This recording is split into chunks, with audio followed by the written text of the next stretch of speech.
Asi najviac ma tak potešilo, keď som dostala správu od jedného dievčaťa, ktoré malo problémy, teda, že sa samopoškodzovalo a zároveň nemalo dobrú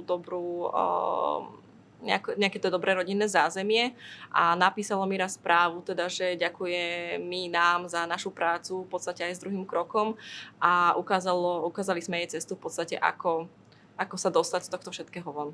Keď budeme v podstate pomáhať deťom, aby boli šťastné, aby boli spokojné, tak to zároveň ovplyvní aj v podstate učiteľov. A keď pomôžeme učiteľom naopak, aby boli spokojní a šťastní, tak to pomôže aj deťom. Takže je to taký začarovaný kruh, ktorý ovplyvňuje v podstate aj nás všetkých naokolo, či už rodičov, alebo aj nás ako zamestnancov.